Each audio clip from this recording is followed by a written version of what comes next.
ప్రపంచవ్యాప్తంగా ప్రకృతి విలయతాండవం చేస్తుంది. ఎక్కడ చూసినా ఉత్పాతాలు ఉబికి వస్తున్నాయి. ఒకవైపు తీవ్రమైన వరదలు ముంచెత్తుతుంటే మరోవైపు కార్చిచ్చులతో మంటలు మసి చేస్తున్నాయి. ఇప్పుడు ఒక కొత్త నివేదిక అంతకు మించిన భయానికి కారణమైంది. భూమి ఆపదలో పడింది. భూతాపం చేదాటిపోయింది. ఇంకొన్నాళ్లు ఉందిలే అనుకుంటుంటే 2024 సంవత్సరమే డెడ్ లైన్ రీచ్ అయింది. సగటు ఉష్ణోగ్రత పరిమితిని దాటేసింది. ఇప్పుడు ఏంటి మార్గం? అసలు ఇది ఎలా జరిగింది? వినాశనానికి ఎంతో కాలం లేదా?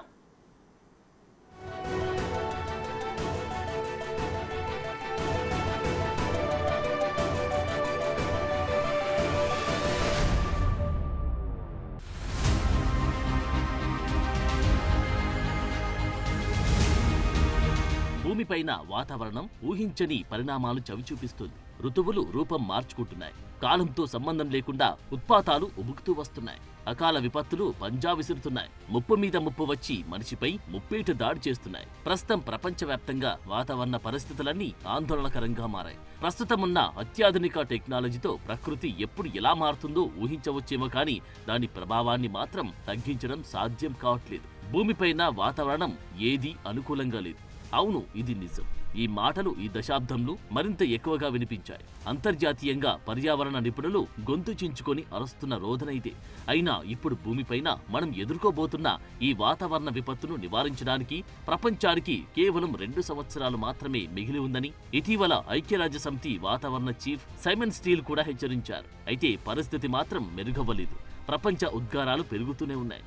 నిజానికి ఇది ఊహించింది. రాబోయే సంవత్సరాల్లో భూగ్రహం మండిపోవాల్సిందే.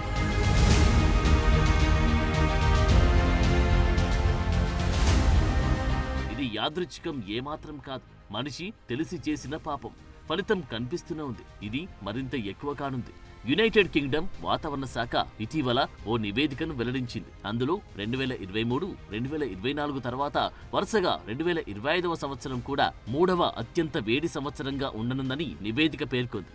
ఇప్పటికీ 2024 సంవత్సరం 1.5 డిగ్రీల సెల్సియస్ గ్లోబల్ వార్మింగ్ పరిమితిని దాటేసిందని నిర్ధారించబడింది. భూమి మసి చేయడానికి మొదలైన మొదటి క్యాలెండర్ సంవత్సరంగా నిలిచింది. 2024లో భూమి ఉపరితల సగటు వార్షిక ఉష్ణోగ్రత పారిశ్రామిక పూర్వకాలం కంటే అంటే 1850, 1900 కాలం సగటు కంటే 1.6 డిగ్రీల సెల్సియస్ ఎక్కువగా ఉందని European centre for medium range weather forecasting నిర్వహిస్తున్న Copernicus climate change service data వెల్లడించింది.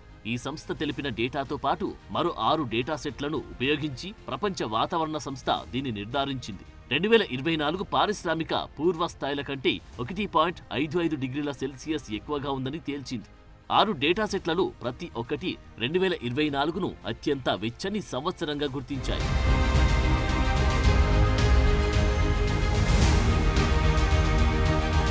నిజానికి 1.5 డిగ్రీల మార్క్ అందరూ కలిసి ఏకపక్షంగా నిర్ణయించిన పరిమితి. వాతావరణ మార్పు ప్రభావాల పరంగా ఈ పరిమితిని దాటిన తర్వాత ఇక కొత్తగా ఏమీ జరిగేది లేదు. కొత్తగా ప్రారంభించబడేది ఉండదు. ఇప్పటి నుండి వేడెక్కడం పెరుగుతున్న కొద్దీ వాతావరణ ప్రభావాలు మరింత తీవ్రంగా మారతాయి. తరచుగా ప్రకృతి విపత్తులు సంభవిస్తాయి. సైన్స్ ఇంత మాత్రమే చెప్పగలదు.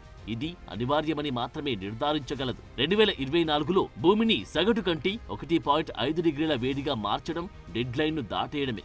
2015 ప్యారిస్ ఒప్పందంలో పేర్కొన్న ఈ లక్ష్యం దీర్ఘకాలిక ఉష్ణోగ్రత పరిమితులను సూచిస్తోంది. 2027కు ముందు ఈ పరిమితి దాదాపుగా దాటుతుందని ప్రపంచ వాతావరణ సంస్థ 2 సంవత్సరాలకు పైగా చెబుతోంది. 2024 ఏప్రిల్ 10న నిర్వహించిన ఓ సమావేశంలో ఐక్యరాజ్యసమితి వాతావరణ చీఫ్ సైమన్ స్టీల్ ఉద్వేగభరిత ప్రసంగం చేశారు. ప్రపంచాన్ని రక్షించడానికి 2 ఏళ్లు మాత్రమే మిగిలి ఉందని అన్నారు. ప్యారిస్ ఒప్పందం ప్రకారం నేషనల్ డెసిషన్ కోఆపరేషన్ అని పిలిచి వాతావరణ ప్రణాళికలను అత్యవసరంగా బలోపేతం చేయాలని స్టీల్ ప్రపంచ దేశాలకు పిలుపునిచ్చారు.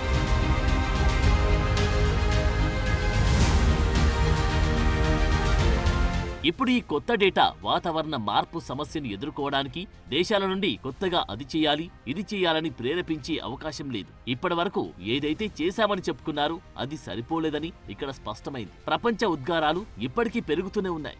2030 నాటికి ఉద్గారాలను తగ్గించే లక్ష్యాలను కోల్పోయే అవకాశం దాదాపుగా ఖాయమైంది. అందువల్ల 2024లో జరిగిన ఘోరమైన ఉల్లంఘన రాబోయే దశాబ్దంలో ఒక ప్రమాణంగా మారే అవకాశం ఉంది. అయితే పారిశ్రామిక పూర్వస్థాయి కంటే 1 లేదా 2 సంవత్సరాలు 1.5 డిగ్రీల సెల్సియస్ మించి ఉంటే ప్యారిస్ ఒప్పందం ఉల్లంఘించినట్లు అర్థం కాదు. కానీ ప్రస్తుతం భూమి వేడెక్కిన రేటు దశాబ్దానికి 0.2 డిగ్రీల సెల్సియస్ కంటే ఎక్కువగా ఉంది. దీనివల్ల నిర్దేశించుకున్న 2030కి ప్యారిస్ ఒప్పందంలో అనుకున్న 1.5 డిగ్రీల లక్ష్యాన్ని ఉల్లంఘించే అవకాశం చాలా ఎక్కువగా ఉంది.